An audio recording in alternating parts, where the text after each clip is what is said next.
এবারের যে সিচুয়েশন, হিন্দুরা আদিবাসীরা অনেক আগেই সরে গেছিলেন, এবারে মুসলিমরাও সরে গেছে। সেটা তারা বিজেপিকে দেবেন কিনা জানি না, কিন্তু অনেকেই হুমায়ুন মিম নৌসাদের দিকে ঝুঁকেছেন। এটা আপনাদের ওদের সভা সমিতি এবং ওরা উগ্র যে ধর্মীয় ক্যাম্পেনও স্ট্রেটলি করছে হুমায়ুন কবিররা, নওশাদ সিদ্দিকীরা, ওয়াইসি পার্টি মিমরা। এখন মমতা ব্যানার্জি মানে গায়ের কথায় বলে না, জাল আর গামছা দুটাই গেছে। তাই এখন মিথ্যা মামলা, অস্ত্র, চোখ রাঙানি, এর বাইরে কিছু নেই। তার উপর তো উপরে একজন ভগবান রয়েছে। আমরা উড়িষ্যার পার্শ্ববর্তী এলাকায় থাকি, মেদিনীপুরে। উড়িয়া ভাষাতে বলা হয়, পুরী জগন্নাথ দেব বলেন যে চোখা আঁকুল সব দেখেছি, অর্থাৎ প্রভু সব দেখছেন।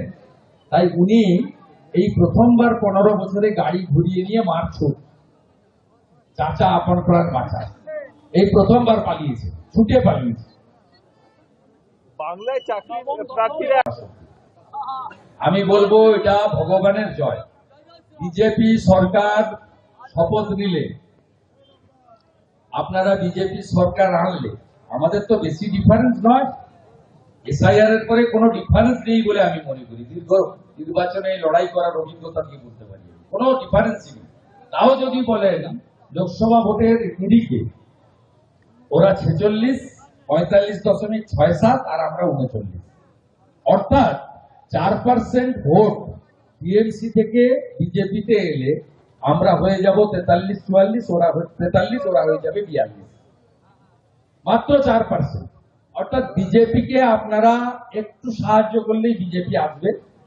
আমি যোগ্য শিক্ষক, শিক্ষিকা, শিক্ষাকর্মীদের কথা দিতে পারি যে সুপ্রিম কোর্ট যা করেছে এটা ভগবানের আশীর্বাদ।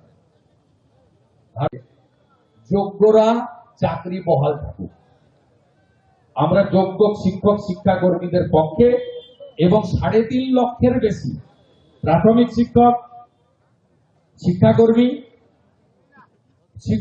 উচ্চ মাধ্যমিক, মাধ্যমিক শিক্ষক, শিক্ষাকর্মী এবং কলেজের অধ্যাপক, অধ্যাপিকা এবং প্রিন্সিপাল, মোট 3,60,000-এর কাছাকাছি ভ্যাকেন্সি আছে। আমরা রেলে যেমন পরীক্ষা হয়, আপনারা শুনলে অত্যন্ত লজ্জিত হবেন যে south eastern rail, eastern rail পশ্চিমবঙ্গে কোনো পরীক্ষার সেন্টার করে না, কারণ এখানে পরীক্ষা হলেও চুরি হয়। সেই কারণে তারা উড়িষ্যাতে সেন্টার নিয়ে গেছে, বাংলার ছেলেরা ওখানে গিয়ে পরীক্ষা দেয়। আর নর্থ ফ্রন্টিয়ার, নর্থ বেঙ্গলে, তার পরীক্ষা হচ্ছে গৌহাটি অথবা কাটিহারে। পশ্চিমবঙ্গে পরীক্ষাটাও করে না। আজকে রেল যেভাবে ওএমআর শিট দিয়ে, ওএমআর এর ভিত্তিতে একটা যা লিখেছেন একটা কার্বন কপি বাড়িতে নিয়ে আসছেন, এবং SC, ST, OBC, physically challenge, ex সার্ভিসম্যানদের যে অধিকার সংবিধান দিয়ে গেছে, সেইটা মেনেই ভারতীয় জনতা পার্টি নিয়োগ করবে। তাই আজকের সুপ্রিম কোর্টের রায় আমি মনে করি ভারতীয় জনতা পার্টির আগামী দিনের সরকারকে একটা সুযোগ করে দিল, যাতে তারা যোগ্যদের তালিকা সুপ্রিম কোর্টে পৌঁছে দিতে পারে, আর বাকি ভ্যাকেন্সিতে মেধা অনুযায়ী স্বচ্ছতার সঙ্গে পরীক্ষা করতে পারে। বাংলায় উনি যারা ওখানে বসে শুনছেন তারাও জানেন যে উনি মিথ্যা ছাড়া সত্যি বলেন না। উনি একটাও সত্যি কথা বলেন না, এটা সবাই বলে।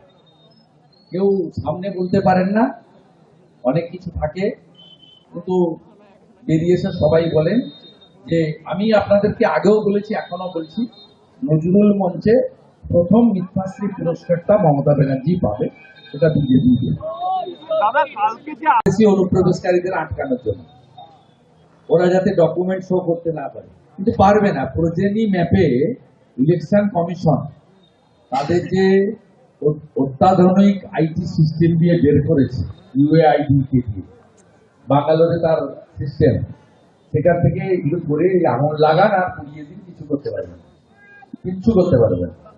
যেতে আপনাদের হবে, যেতে হবে। আপনার সঙ্গে আমার 14ই ফেব্রুয়ারি সন্ধ্যেবেলা কথা হবে। উনার বাড়ির, উনার ভাইপো ভাইজিরা কেন করছে? Charity begins at home. Mamata Banerjee তার বাড়ি থেকে, তার বাড়ির যারা বেকার আছে তাদেরকে দিয়ে এটা শুরু করুন। উনার মামার মেয়ে না ছিল, ওই যে কিন্নাহারে যার চাকরি গেছে, কিন্নাহার না আমাদের কুসুমবালা, তার যে চাকরি গেছে নন টিচিং এ, ওকে দিয়ে শুরু করবি না, ঘুগনিটাই করুক লেটেস্ট। 1,000 টাকা আমি ধ্রুব শাহকে 1,000 টাকা দিয়ে যাচ্ছি, ওনার মামার বাড়িতে গিয়ে